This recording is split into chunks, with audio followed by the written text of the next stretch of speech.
I call this board meeting to order. Please stand for the Pledge of Allegiance. I pledge allegiance to the flag of the United States of America and to the republic for which it stands, one nation, under God, indivisible, with liberty and justice for all.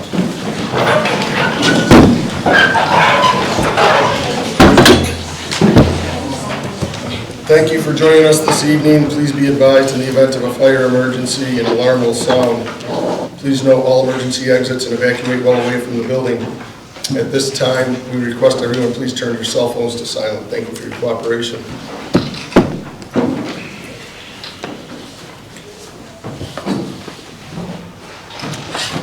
Any additions, deletions, or changes to the agenda? Yes, for additions, under 9.9 and 9.10, CSE recommendations and the extra class treasury report for April. Any additions? And any correspondence?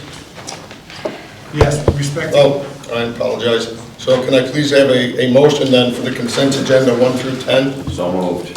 And a second? Second. All in favor say aye. Aye. Any opposed say nay. That motion carried. Now, Mr. Melisani, correspondence?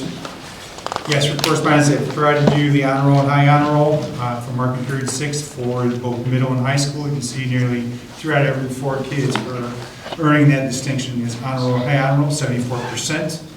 Also, we've had our bus garage with respect to all of our buses were inspected, and we're proud to report that we're 100%. Again, this year for a calendar year from April 1st to March 31st. Congratulations to Mr. Otto and Mr. Reese, keeping our buses safe. And you can see we're New York State Department of Transportation. Their goal is 90%. Statewide, it's 95.8%. And again, we were 100 for 2 consecutive years in a row. And we had 3 students that were recognized for the Livingston County Teen Award, sophomores Brianna Bishop and Liam Taggart, and junior Lily Fiskus. Thank you. And as far as guests of the board, and further correspondence, we have our Raider Points of Pride.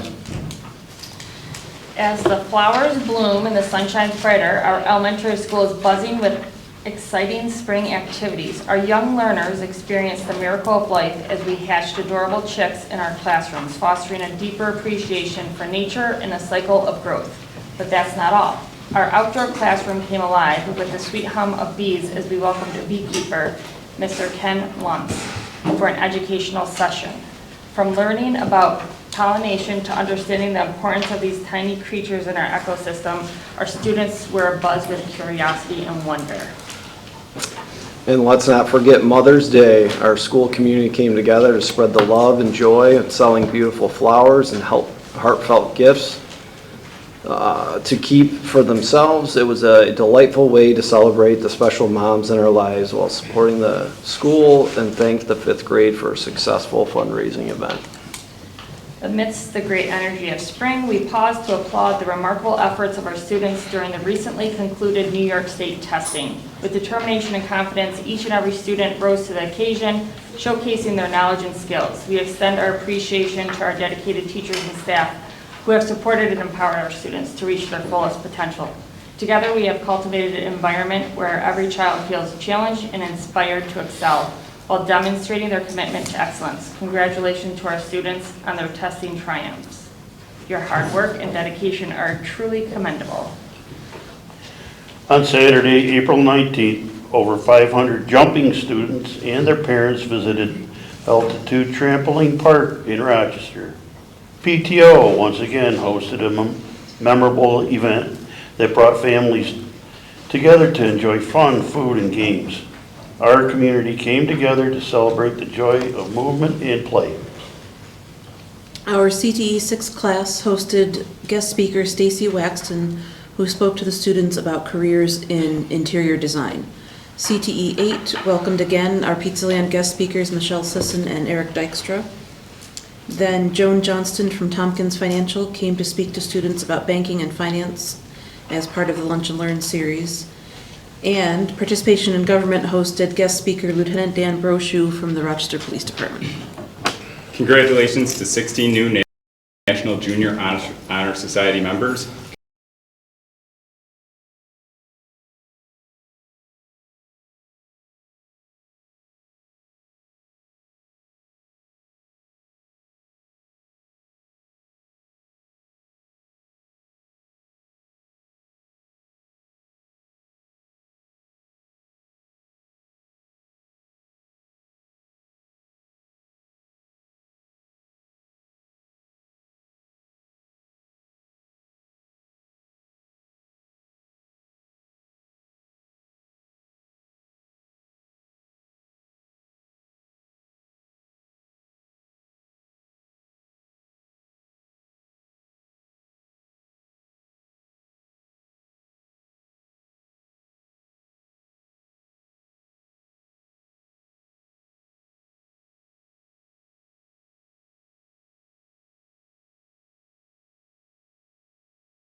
Aaron Hodge, and of course the musical director, Dylan Youngs.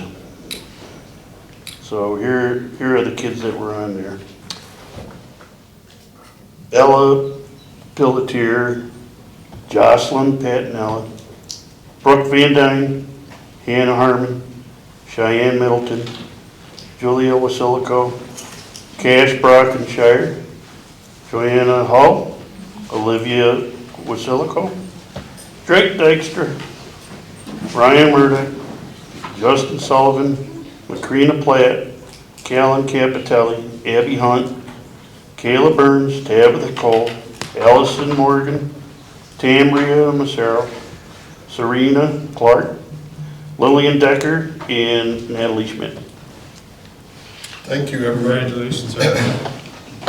And now, seniors, guests of the board, this is what Mr. Malasani suggested to you, where we're going to ask anybody in here that's a senior, which we have a lot of, to stand up and just give us a quick, hi, my name is, and what your plans are for next year.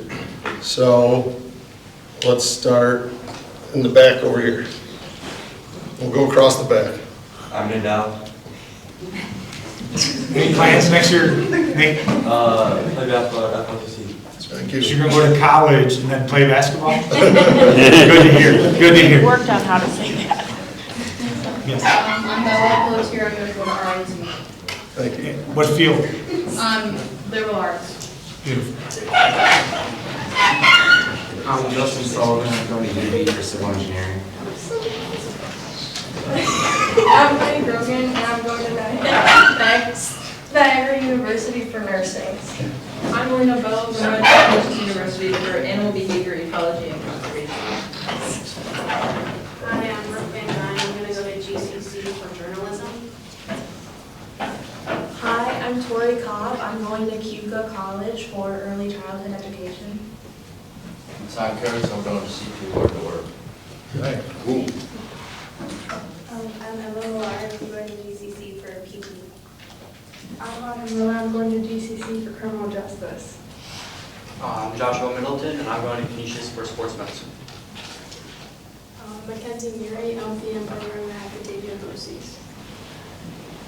I'm Megan Ward, and I'm going to Penn State for biology.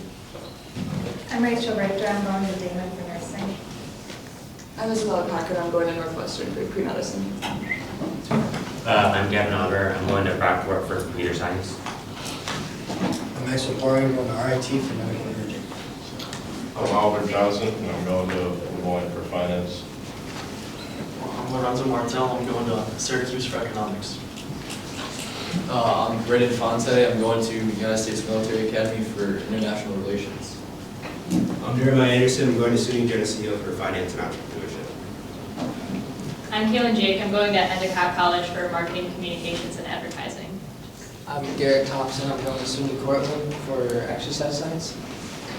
Well, I'm Chad Clements. I'm going to GCC for environmental science and game warden. I'm Austin Pittman. I'm going to GCC for criminal justice. I'm Samantha Johnson. I'm going to Roberts Wesleyan for art education. I'm Patrick Navarre. I'm going for diesel mechanic. I'm Michael Beard, and I'm undecided. I'm Adrian Graham, and I'm going to Brockport for sports management.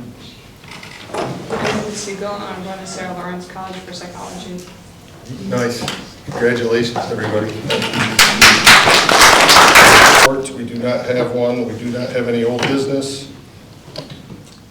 New business, liquidation of tax statutory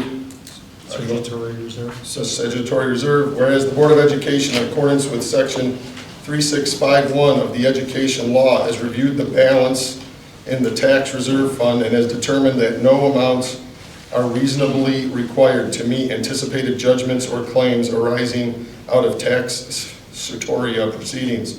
Be it resolved upon the recommendation of the Superintendent of Schools, the tax statutory reserve fund is hereby liquidated. Any balance therein shall be promptly returned to the general fund unassigned fund balance. Motion, please. So moved. And a second? Second. Any discussion? No, as I'm sure in the backup notes, every 4 years this to be done. Okay. All in favor, say aye. Aye. Any opposed, say nay. That motion carried. New business number 2, approval of municipal cooperative agreement. Resolved to participate in restated Genesee Area Health Care Plan Municipal Cooperative Agreement. Whereas the GAHP was established pursuant to a municipal cooperation agreement to provide health benefits, which was last revised and adopted dated February 26, 2013. And whereas the Caledonia-Mumford School District is currently participating in the plan, and whereas Section 20 of the predecessor agreement provides that it may be amended by an affirmative vote of 2/3 of all the members of the Board of Directors then appointed and serving on the GAHP Board. And the GAHP Board voted on February 13, 2024 to revise, restate, and rename the agreement, the restated municipal cooperative agreement to provide health benefits effective July 1st, 2024. And Article 5-G, Section 119-0 of the New York General Municipal Law and Article 20 of the predecessor agreement require that changes to the predecessor agreement must also be adopted by a majority vote of each participating district's governing body. Whereas Caledonia-Mumford School District desires to continue in participation in the GAHP and GAHP on and after July 1st, 2024. Now, therefore, the Board of Education of Caledonia-Mumford Central School District has voted to remain a member of GAHP and to approve and become a participating district in the restated municipal cooperative agreement to provide health benefits effective July 1st, 2024. Motion, please. Make it. Moved. Second. And seconded, Mr. Fitch. Any discussion? All in favor say aye. Aye. Any opposed say nay. That motion carried. Number 3, under new business, hiring policy discussion. Mr. Bellinet? Yes, thank you for getting this up there for us to think about. I realized this afternoon that Superintendent Malasani had forwarded example policies to me when I was prompting this discussion, and they were not in our backup notes. I printed them off. It would kind of be a disservice for expediency to have you review them now, but I do have them for everyone. The reason I'm bringing this up now is it's a concern. Before I was on the board, I heard things from back when I was in high school, really, with the relationship between the superintendent and employees of the district. Whether founded or not, and I'd say often it's not, it's the perception that the community has of those relationships and how they impact the learning environment within the community. Our brand is very important, and I think we do a really good job maintaining that and maintaining the fairness of the district that's expected of us. And so I wanted to kind of put it out there and see if there was any consideration from the rest of you if there needs to be a policy. We've had the benefit of a lot of stability over 20 plus years with our administration here. So Do we have, we don't have a policy, but we have procedures that you use to mitigate any of those potential issues, correct? So currently our practice is if there's some sort of family relationship, a blood relationship, we do not have the immediate supervisor supervise that individual. Usually it's another administrator. But I think what Mr. Valnick was referring to is actually a policy specifically around administrators, correct? So yeah, something to acknowledge a potential relationship where in the chain of command, if the top person, I just think that it's an uncomfortable situation. And I know in our conversations with the employees we've had, I feel like that's one of the most stressed conversations we have is should this person be working underneath this person because they're related?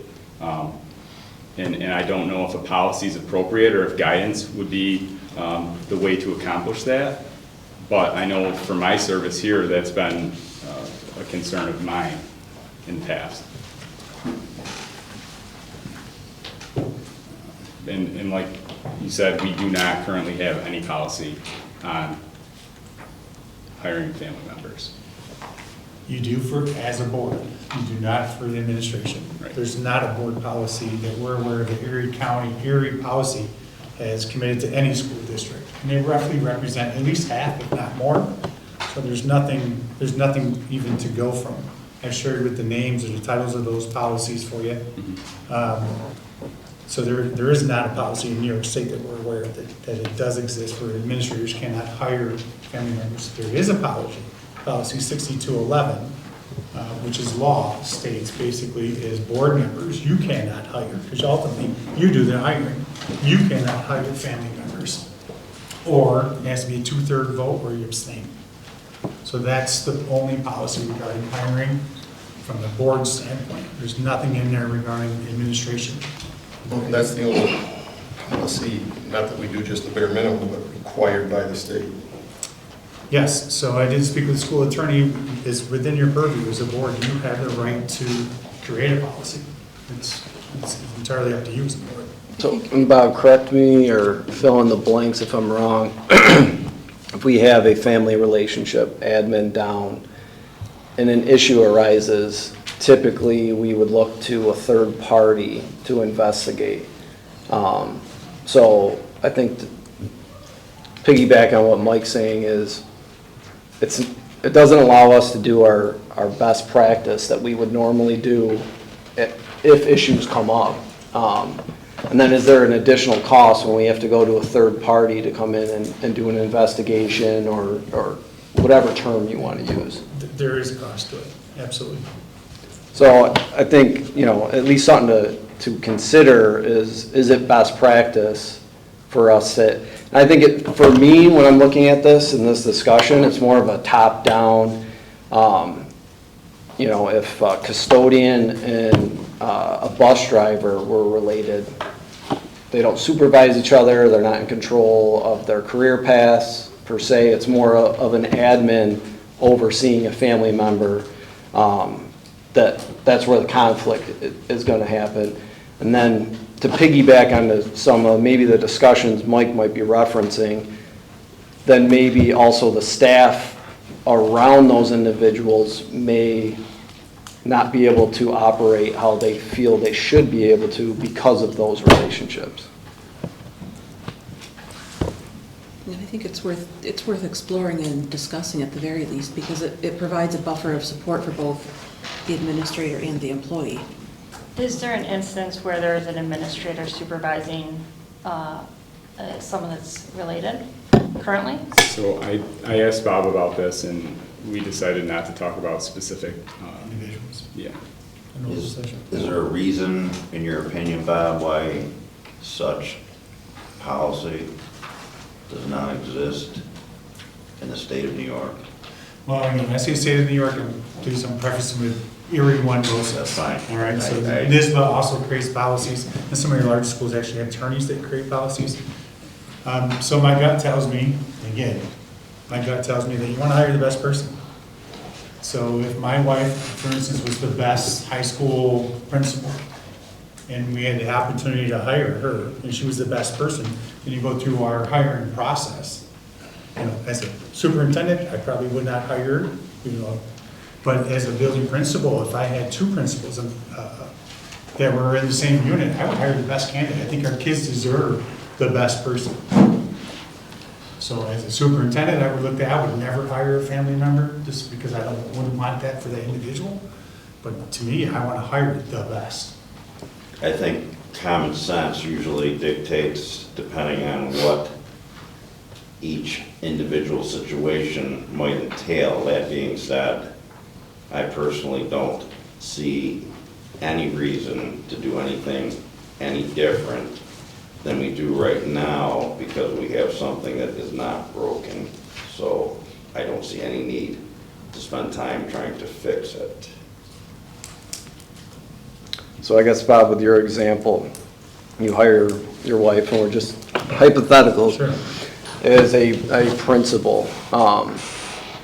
Is it fair to consider that the staff around your wife in this instance would maybe feel like they were walking on eggshells if things came up? I definitely think they'd probably feel guarded, if that's what you're referring to. Yeah, so I guess, I think what Mike bringing this up is maybe it doesn't need to be a direct policy, but there should be a best practice. And if there is another candidate that would serve the school at a high level, we should probably lean that way instead of bringing in maybe a a person that would cause tension, even indirectly, maybe they're super high character, but if anything did go wrong or there's disagreements with that person, I can just see, just working at other companies, staff would be uneasy about doing their job and maybe be forthcoming about things that come up. And that doesn't serve the kids or the district if that's going on in any capacity. Or the employees themselves. They don't get the chance to maybe be their best employee if they're like, well, I want to ask about this, but I can't because of the chain of command. I don't know, it just provides a buffer. Another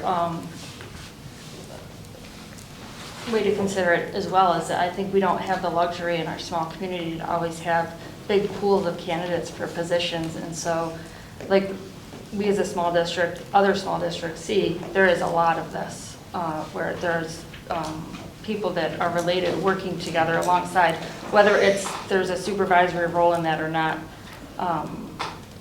I don't know, but the way the teacher pool looks, administrative pool, it's getting smaller and smaller, so I don't want to restrict us, whatever we do, and making that smaller for our students to have the best teachers in front of them. You could have, and administrators. Yeah, you could have procedures to solve problems, which I haven't seen multiple problems with this. I mean, John's related to half Caledonia, and you know, how can you help not in such a small community where everybody's kind of sticking around to live in Caledonia generations and generations? So, like Liz said, it's kind of hard to avoid if you want employment. I'm not sure if this is a policy or practice procedure, I'm just not sure.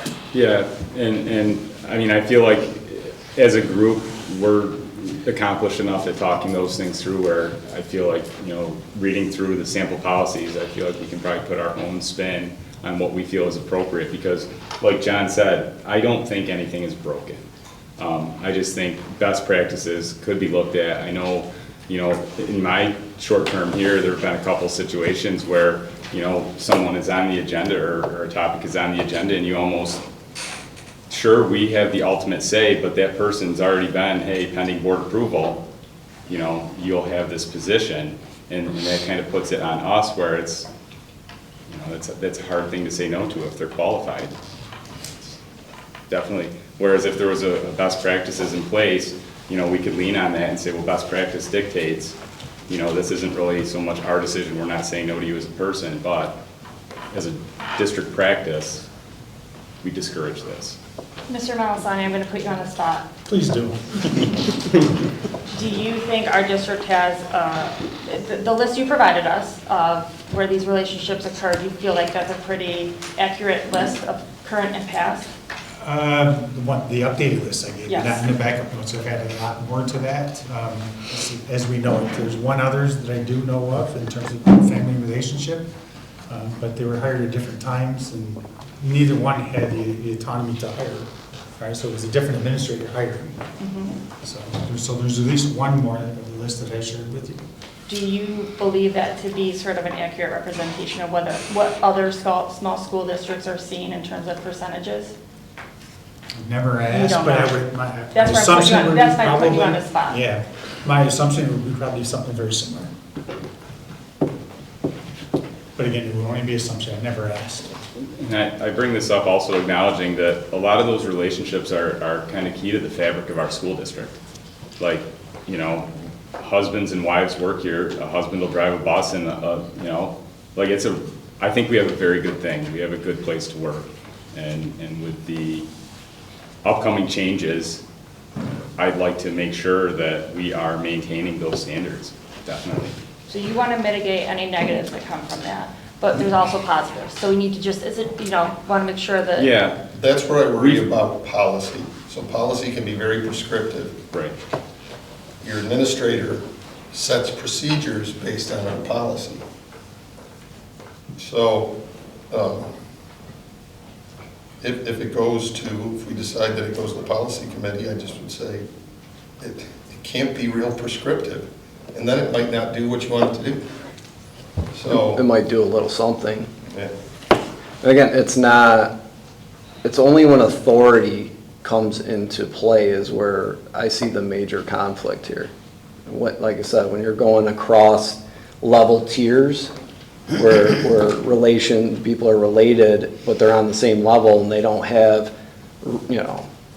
discipline, they can't be disciplined, that's not a problem. I mean, it can have problems, but you don't have that, well, I'm worried that the bus garage the person in the bus garage is gonna do something to somebody in the cafeteria type of thing. It's more a principal or superintendent hiring down family members where that makes it difficult to manage and then your staff to get along potentially with that person, and be honest. It's only more of an authority issue instead of like a sideways issue.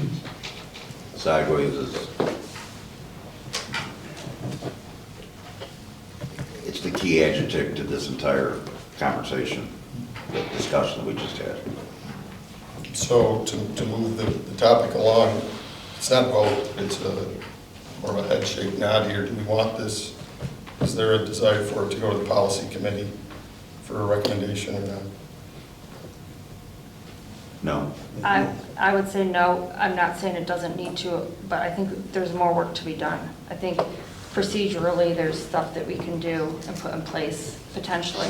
Agreed. Wouldn't that be what the committee comes up with?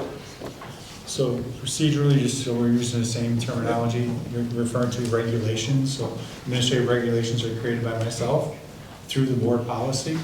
So in this case, if it's not going to actually be a hiring policy, you might want to look at an evaluation, a regulation piece of that. If it's a hiring policy, it's got to be a policy. You don't have one currently. So are you suggesting it can be done just through regulation? If it's based on evaluation, the answer would be yes. I don't think that's what you're saying, is it? So we all. You guys are talking more hiring, So what if we put the information in front of the policy committee and really kind of let them explore it and come up with a proposal? Maybe they propose, yeah, we don't need policy, we should focus more on regulations. I think that's fair, and I think it deserves a look, personally. Or we could all do it if we're not planning on a policy. It's just consideration. It could go to committee and nothing comes out of it. Doesn't mean they have to bake the bread and serve it. Bread might never go in the oven, but at least it gets considered, discussed. A conversation is not going to hurt anything. And if it doesn't get farther than saying, well, you know what, I think we're okay. All right. Then there's no harm having a conversation. There was the head nods. I'll say that it can go to the policy committee too, and that's at least majority of us to send it to the policy committee. Okay. Okay, next on the agenda is executive session. Resolved that the Board of Education adjourn to executive session at 6:38 p.m. to discuss the employment and employee histories of particular persons, matters leading to the appointment, confidential student records protected by FERPA, and administrative contract negotiations. Motion, please. I'll make it. Second. All in favor, say aye. Aye. We'll be back. Board is back. Resolved that the Board of Education return to regular session at 7:35 p.m. Motion, please. I'll make it. And a second. I'll second. All in favor, say aye. Aye. Any opposed, say nay. That motion carried. Last item on the agenda for this meeting is personnel. We have personnel 1 through 10. Number 1, approval of a substitute teacher. Number 2, resignation of bus driver for purpose of retirement. Number 3, appointment of non-athletic positions. Number 4, appointment of interscholastic coaches positions. Number 5, appointment of elementary special education teacher. Number 6, resignation of teacher. Number 7, resignation of school counselor. Number 8, approval of volunteer coach.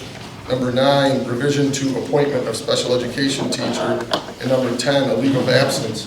And I have a motion for personnel 1 through 10 as laid out in the agenda. I'll make it. And a second? I'll second. Any further discussion? All in favor say aye. Aye. Aye. Any opposed say nay. That motion carried. Resolved that the Board of Education adjourn the meeting of May 14, 2024 at 8:37 p.m. 7:37 p.m. If you go back in the records, I do it every night. Motion, please. I'll make it. And a second, thank you. All in favor, say aye. Aye. Motion carried. Usually